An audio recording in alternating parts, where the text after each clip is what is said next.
오늘 하나님께서 우리에게 주신 말씀은 요한복음 18장 28절에서 32절입니다. 그들이 예수를 가야바에게서 관정으로 끌고 가니 새벽이라. 그들은 더럽힘을 받지 아니하고 유월절 잔치를 먹고자 하여 관정에 들어가지 아니하더라. 그러므로 빌라도가 밖으로 나가서 그들에게 말하되 너희가 무슨 일로 이 사람을 고발하느냐? 대답하여 이르되 이 사람이 행악자가 아니었더라면 우리가 당신에게 넘기지 아니하였겠나이다. 빌라도가 이르되 너희가 그를 데려다가 너희 법대로 재판하라. 유대인들이 이르되 우리에게는 사람을 죽이는 권한이 없나이다 하니 이는 예수께서 자기가 어떠한 죽음으로 죽을 것을 가리켜 하신 말씀을 응하게 하려 함이러라. 아멘. 2019년 9월 9일 요한복음 13장 3절에서 11절의 말씀을 나와 상관이 없는 이라는 제목으로 나누었습니다. 그 서두에서 러시아의 대문호 표도로 도스토예프스키의 양파 한 뿌리라는 이야기를 소개해드렸습니다. 죽음 이후에 맞이하게 된 지옥에서의 또 다른 삶을 다룬 소설이었습니다. 도스토예프스키의 여러 작품들에는 이와 같은 인간에 대한 처절한 탐구가 담겨 있습니다. 더불어 죽음을 주제로 한 인간 구원의 메시지를 잘 전해주고 있습니다. 이유가 있습니다. 알려진 바와 같이 그가 사형대 위에서 극적으로 구명된 경험 때문이었습니다. 1849년 2월 2일 정부에 반대하는 서적을 유포한 반체제 혐의로 체포된 도스토예프스키는 마침내 사형을 기다리고 있었습니다. 그의 나이 28세였습니다. 집행관이 소리쳤습니다. 사형 전 마지막 5분을 주겠다. 남은 시간은 단 5분. 도스토예프스키를 비롯한 사형수들은 절망했습니다. 5분 뒤면 본인들의 인생이 끝나는데 남은 그 5분 동안 무엇을 할지 몰랐습니다. 그 5분은 후회할 시간도 부족했습니다.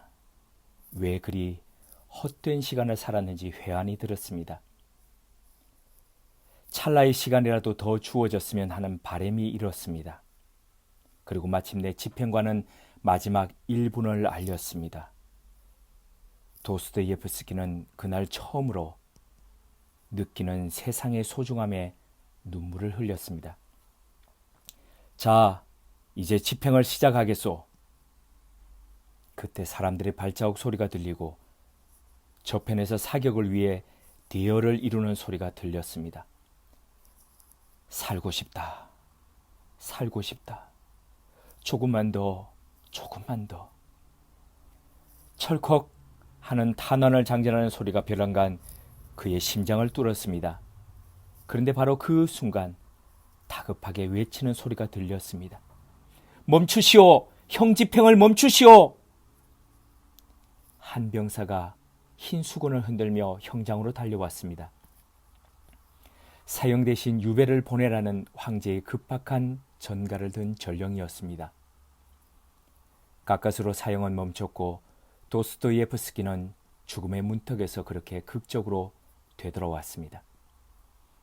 죽음의 문턱에서 돌아온 그날 밤 도스토예프스키는 동생에게 다음과 같은 편지를 썼습니다. 지난 날들을 돌이켜보고 실수와 게으름으로 허송세월했던 날들을 생각하니 심장이 피를 흘리는 듯하다. 인생은 하나님의 선물, 모든 순간은 영혼의 행복일 수 있었던 것을 조금 젊었을 때 알았더라면 이제 내 인생은 바뀔 것이다. 다시 태어난다는 말이다.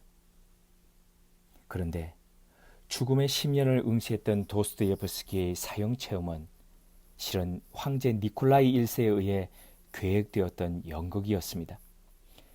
이미 도스토예프스키를 비롯한 수명의 죄수에겐 4년간 수감 뒤 4년의 강등된 사병으로 복무하라는 판결이 내려졌습니다. 그럼에도 불구하고 황제는 자신이 직접 소품과 사람의 배치까지 진행한 가짜 사형 절차를 치른 뒤에 집행유예 선고를 발표하라고 극비리에 명령했습니다. 자칫 민중을 사랑한다는 조무래기 지성인들을 한 번쯤은 혼쭐 내주고 죽음의 문턱까지 이르게 한 후 풀어줌으로써 황제의 자비심을 극대화하기 위함이었습니다. 빛나는 찰의 자비 뒤엔 사람의 생명을 가지고 장난한 권력자의 무례함이 있었습니다. 어느 시대, 어느 사회이건 간에 사람의 생명을 경시한 나라치고 온전했던 곳은 없습니다. 어쩌면 생명에 대한 경시와 이런 무례함이 제정 러시아의 몰락을 부추겼는지도 모르겠습니다. 도스토예프스키의 글을 하나 더 인용하겠습니다. 1864년 발표한 지하로부터의 수기에 다음과 같은 인간에 대한 묘사가 있습니다. 결국 인간은 어리석다. 보기 드물게 어리석다. 그가 결코 어리석지 않다 할지라도 은혜를 모르기 때문에 그것을 보상하기 위해서 아무리 당신이 힘써 노력한다 할지라도 인간보다 더 은혜를 모르는 것은 결코 찾을 수 없을 것이다. 나는 심지어 인간에 대한 최고의 정의는 다음과 같은 것이라고 생각한다. 두 다리를 가진 감사할 줄 모르는 존재. 그러나 이것이 전부는 아니다. 이것이 인간의 근본적인 결함은 아직 아니다. 그의 가장 큰 결함은 끝이 없는 무례함이다.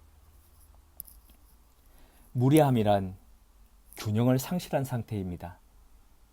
자신에 대한 과도한 권리 주장인 동시에 다른 사람의 권리에 대한 부정입니다. 그러다 보니 힘으로 다른 사람을 강압하며 상대방의 생명을 해치기에 이릅니다. 폭력이 정당화되고 일상화됩니다. 힘이 정의가 됨으로써 문명의 얼굴을 한 야만이 이빨을 드러냅니다. 오늘 본문 속에 인간의 가장 큰 결함인 무례함이 등장합니다. 이빨과 발톱을 감춘 야만이 모습을 드러냅니다. 공관복음은 대제사장 가야바의 뜰에서 진행되었던 예수님에 대한 무례한 신문 내용을 상세히 전하고 있는 반면 요한복음은 베드로의 부인 장면만 기록한 채 그 다음 장소로 이 이야기를 끌고 갑니다. 기록자인 사도 요한의 입장에서 볼 때에 이미 공관복음에서 상세히 다룬 내용이기도 하거니와 본인이 기술한 안나스의 신문 내용과 별 차이가 없다고 판단했기 때문일 겁니다. 본문은 가야바와 공의의 사내들이니 예수님을 관정으로 끌고 가는 곳으로 시작하고 있습니다. 여기서 관정으로 번역된 곳은 마가복음 15장 16절이 브라이토리온이라고 표기한 곳입니다. 원래 발음대로 하자면 프라이토리온으로서 군사령관의 천막을 의미합니다. 당시 유대에 파견된 로마 총독의 관저는 예루살렘 북서쪽 90km 떨어진 지중해 연안 도시 가이사라에 있었습니다. 그렇지만 유대인의 최대 명절인 6월절이 이르면 총독의 집무실을 예루살렘으로 옮겼습니다. 거처는 헤롯의 궁전을 임시 사용하거나 예루살렘 서북쪽의 안토니오 성을 이용했습니다. 혹이나 있을지 모르는 민란이나 소요를 막기 위함이었습니다. 가야바의 무리들은 예수님을 로마 총독이 머무는 위 관정으로 끌고 갔습니다. 그때 시간은 새벽이었습니다. 새벽으로 번역된 단어 프로이는 아직 어둠이 가시지 않은 이른 새벽을 의미했습니다. 유대인 시간법으로 할 때의 제4시경입니다. 오늘날 우리의 시간으로 환산하자면 새벽 3시에서 6시 사이의 시간대입니다. 전날 밤 게세마네 동산에서 체포되신 예수님은 금요일 새벽까지 안나스의 집과 가야바의 뜰락을 거치며 신문당하시며 밤을 새우셨습니다. 그런데 누구나가 짐작할 수 있는 이 시간대를 요한이 기록한 이유가 있습니다. 그것은 당시 구전 토라인 미시나뿐 아니라 사내들인 규정상 공의회는 밤에 소집될 수 없었으며 소집되어 구형이나 선고가 이루어진다고 해도 반드시 그 다음날 재심을 해야 했습니다. 그것이 법이었습니다. 하지만 그들은 명백하게 위법을 하면서까지 예수님에게 신성모독죄를 적용하여 사형을 구형하기에 이르렀습니다. 굳이 새벽이라고 요한이 시간을 밝힌 이유가 바로 그들의 위법함을 드러내기 위함이었습니다. 그런데 이른 새벽 로마 총독이 머무는 곳에 달려갔음에도 불구하고 그들은 관정에 들어가려 하지 않았습니다. 그 이유를 요한복음 18장 28절이 이렇게 설명하고 있습니다. 그들이 예수를 가야바에게서 관정으로 끌고 가니 새벽이라. 그들은 더럽힘을 받지 아니하고 유월절 잔치를 먹고자 하여 관정에 들어가지 아니하더라. 가야바의 무리들은 금요일 해질 무렵부터 시작되는 유월절 식사에 참여하기를 원했습니다. 그런데 그들의 법에 그 식사는 의식적으로 깨끗한 사람만이 참가할 수 있었습니다. 만약 그들이 이방인의 집에 들어간다면 그때 입은 옷을 세탁하고 만 하루가 지난 후에야 깨끗하게 된다는 규정에 따라야 했습니다. 그 당시 그들에겐 기껏해야 12시간 남짓밖에 없었기에 빌라도 관정에 들어가지 않으려 했습니다. 종교가 가진 의식과 규례라는 것이 본래의 정신을 상실하면 이렇게 사람을 속박하여 규례의 노예로 만듭니다. 종교가 점점 제도화될수록 하나님의 자리는 신의 대행자라는 권위하에 사제의 자리로 대체됩니다. 스스로의 인간성을 지우고 신성화시키는 신앙은 다른 사람의 아픔과 형편에 대해서는 아웃포커싱하게 합니다. 그리하여 자기들만의 천국으로 전락하고 맙니다. 가야바의 무리들은 자신들의 종교를 위해 로마 총독의 관정에도 들어가기를 거부했습니다. 뿐만 아니라 아직 어둠이 자리한 새벽 미명 횃불을 들고 총독을 찾아가 잠자고 있던 그를 깨웠습니다. 그들은 오로지 자신들의 목적 달성과 신앙적 정결을 위해 타인의 형편 따위는 전혀 고려치 않는 무례한들이었습니다. 이에 총독 빌라도가 관저에서 밖으로 나와서 그들에게 무슨 일로 그 새벽에 예수님을 고발하는지 물었습니다. 그의 어투로 보건대 이른 새벽부터 찾아와서 자신의 잠을 깨운 제사장 무리에 대한 짜증이 섞여 있었습니다. 그러자 가야바의 무리들이 다음과 같이 대답했습니다. 요한복음 18장 30절입니다. 대답하여 이르되 이 사람이 행악자가 아니었더라면 우리가 당신에게 넘기지 아니하였겠나이다. 앞서 말씀드렸지만 사내들인 공의회는 법을 어겨가며 새벽에 신문했습니다.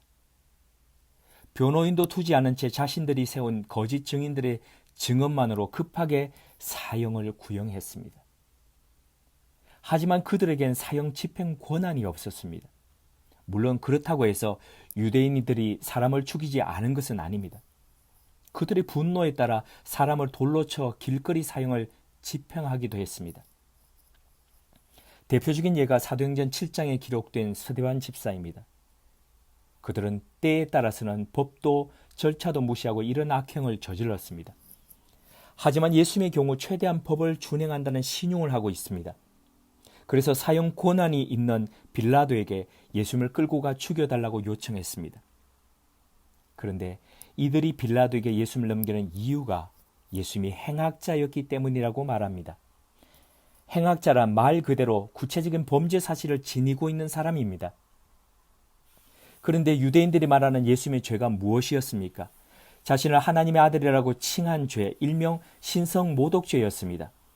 문제는 이와 같은 죄목은 로마 총독 빌라도나 로마법으로 볼 때에 처벌 범위에 속하지 않았다는 겁니다.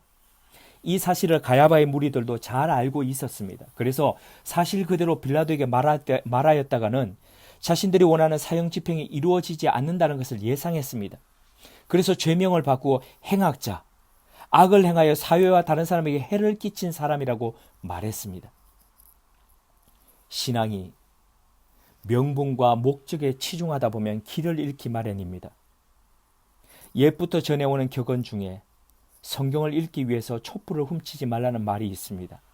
아무리 하나님의 경전을 읽는다는 명분을 갖고 있더라도 지킬 것은 지키라는 말씀입니다.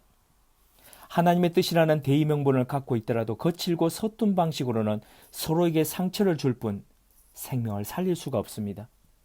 경쟁하고 의도적인 차별과 배제를 통해 서로에게 상처만 주게 됩니다.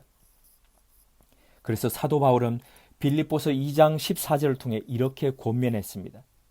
모든 일을 원망과 시비가 없이 하라. 아무리 거룩한 일이더라도 서로에게 상처가 되지 않도록 배려하며 해나가라는 말씀입니다. 그러므로 신앙 안에서 서로를 배려하는 우리의 행위는 단순한 행동이 아닙니다. 그것은 하나님의 말씀에 대한 순종의 열매이며 하나님을 사랑한다는 증거입니다. 이에 우리는 신앙을 독려하는 많은 메시지들 속에 교모에 감춰있는 등불을 훔쳐라는 거짓된 행위를 볼 줄 알아야 합니다.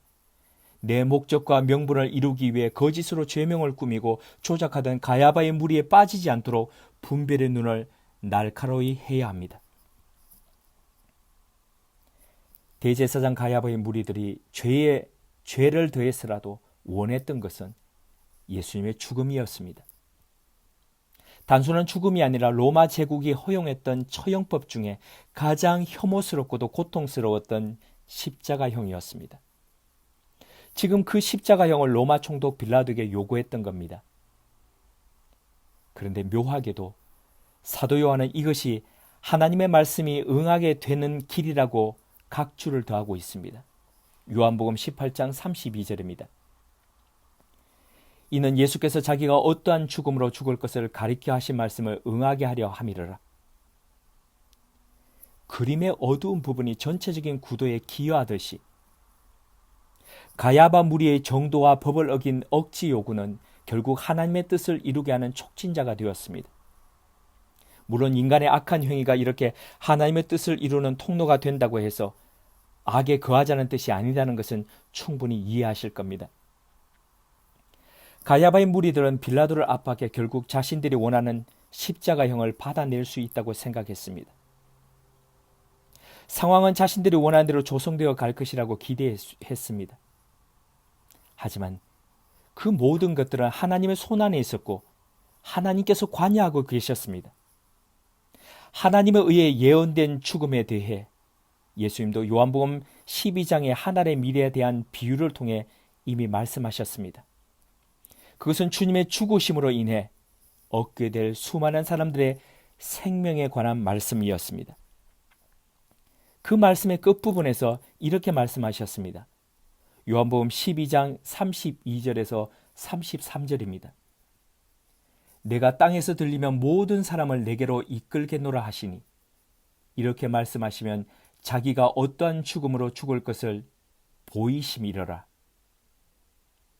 예수님이 말씀하신 어떠한 죽음이란 구약 성경 민수기 21장 4절에서 9절에 기록된 사건에 바탕하고 있습니다. 그리고 이것은 요한복음 3장 14절을 통해 니고데모에게 하셨던 말씀 속에 들어 있습니다. 그것은 모세가 광야에서 구리뱀을 들었던 것처럼 주님도 십자가 위에서 들리셔야 한다는 예언이었습니다. 출애굽 이후 계속되는 광야길 위에서 마음이 상했던 이스라엘 백성들은 하나님과 모세를 향해 원망했습니다. 먹을 것도 마실 물도 없다며 하나님이 허락하신 만나를 이 하찮은 음식이라고 평가절하하며 만나가 싫다고 지긋지긋하다고 불평했습니다. 광야의 삶이 날마다 기적의 연속이었고 하나님의 도움과 인도하심이 있는 자리였지만 그들은 하나님을 향해 불평했고 불신하기에 이르렀습니다. 반복되는 기적은 기적이 아니었습니다. 희소성을 잃은 하나님의 은혜, 상시로 주어지는 그 은혜와 인도는 감격적이지 않았습니다. 그들에게는 단지 일상의 산물일 따름이었습니다. 이에 하나님은 불뱀을 보내시어 사람들을 물게 하셨습니다. 갑작스레 죽어가는 사람들이 속출했습니다. 죽음 앞에 직면하다 보니 이스라엘 백성들도 무엇이 원인이었는지, 뭐가 잘못되었는지 깨달았습니다.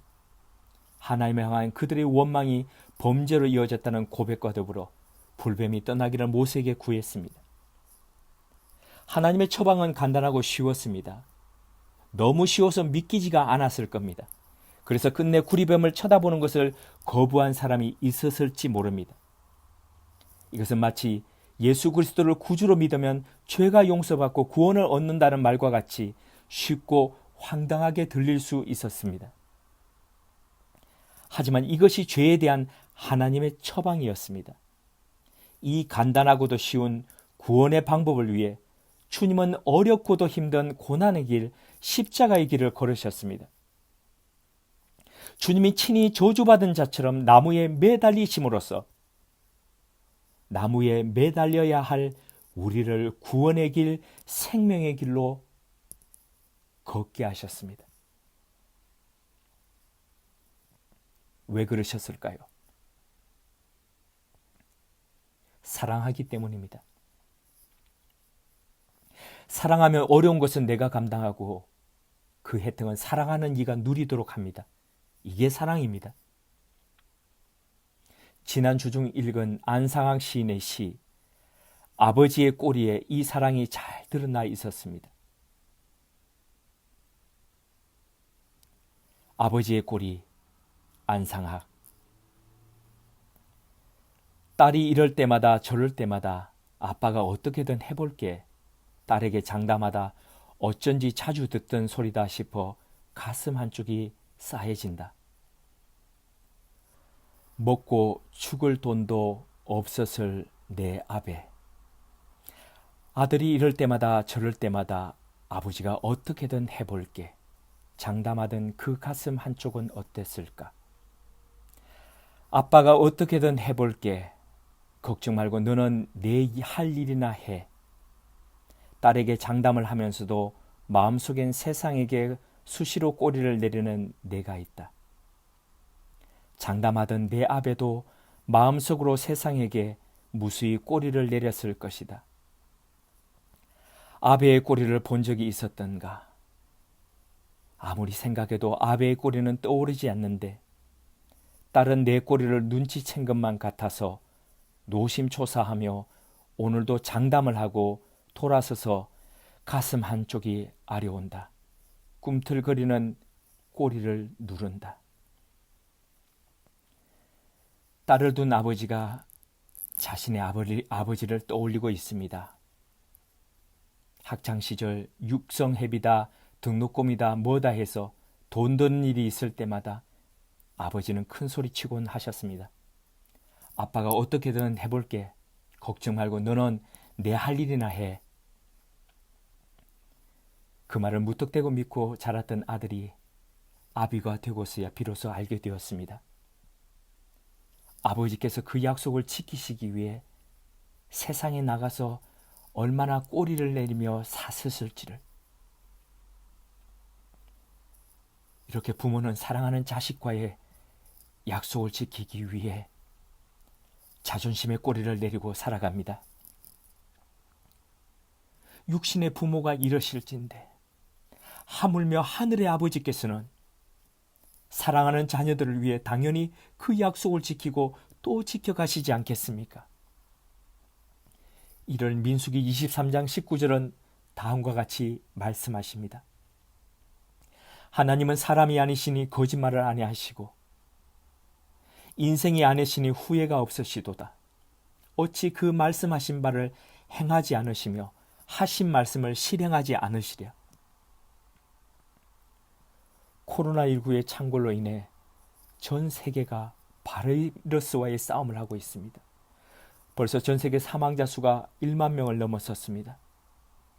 바이러스로 인해 각 나라가 국경을 닫고 입국을 거부함으로써 경제적인 쓰나미가 몰아치고 있습니다. 이로 인해 유가, 주가, 환율이 춤을 추면서 경제적인 아사 위기에 직면한 개인과 회사가 도처에 아우성입니다. 우리는 이 어려움의 시기가 언제 끝날지 또 어떤 결과를 낳을지 모릅니다. 하지만 한 가지 아는 것이 있습니다. 그것은 아버지 되시는 하나님께서 우리를 사랑하시고 우리를 지켜보고 계신다는 사실입니다. 이 하나님께서 사도 바울을 통해 우리에게 주시는 약속의 말씀 로마서 8장 31절에서 32절입니다. 그런즉 이 일에 대하여 우리가 무슨 말 하리요? 만일 하나님이 우리를 위하시면 누가 우리를 대적하리요? 자기 아들을 아끼지 아니하시고 우리 모든 사람을 위하여 내주신 이가 어찌 그 아들과 함께 모든 것을 우리에게 주시지 아니하겠느냐? 함께 기도하시겠습니다. 하나님, 끝이 없이 무례한 인간은 제 욕심을 위해, 제 목적을 위해 이 땅의 모든 것을 착취하고 왜곡해 왔습니다. 그 결과 함께 살아가야 할 동식물들을 멸종의 길로 내몰기도 했고, 터전을 잃은 동물들은 바이러스의 매개체가 되어 사람의 삶 속으로 들어오기도 했습니다. 인간의 탐욕과 무례함이 낳은 참혹한 결과였습니다. 애써 그 앞에서 저항해 보지만 세계는 아직 속수무책일 따름입니다. 하늘의 하나님, 우리를 불쌍히 여기시고 이 땅을 고쳐 주옵소서. 이 환난의 시기 우리가 인간됨을 상실하지 않게 하시고 36.5도의 온기를 나눌 수 있도록 이끌어 주옵소서. 그리하여 이 죽음에 직면한 이 속에서도 제도화되고 화석처럼 굳어졌던 우리의 신앙이 본질을 회복하게 하시고 하나님의 눈으로, 하나님의 가슴으로 사람들의 아픔과 눈물을 끌어안고 함께 걷는 이 땅의 교회 되게 하옵소서. 예수님의 이름으로 기도드립니다. 아멘. 양재홍 형제님이 연주하여 녹음에 올린 누군가 널 위해 기도하네라는 찬양이 나옵니다. 지치고 힘든 우리를 위한 중보자 되시는 주님의 이름으로 힘내시기를 바랍니다. 옆에 함께 예배드리는 가족들의 손을 붙잡고 서로를 위해 기도해 주셨으면 합니다. 힘내라고, 힘내시라고, 사랑한다고, 격려하고, 위로하고 서로 지지해 주셨으면 합니다. 당신이 지쳐서 기도할 수 없고 눈물이 빗물처럼 흘러내릴 때 주님은 아시네. 당신의 연약함을 사랑으로 인도하시네. 마음이 지쳐서 기도할 수 없고 눈물이 빗물처럼 흘러내릴 때 주님은 우리 연약함을 아시고 사랑으로 인도하시네. 누군가 널 위해 누군가 기도하네. 내가 홀로 외로워서 마음이 무너질 때 누군가 널 위해 기도하네.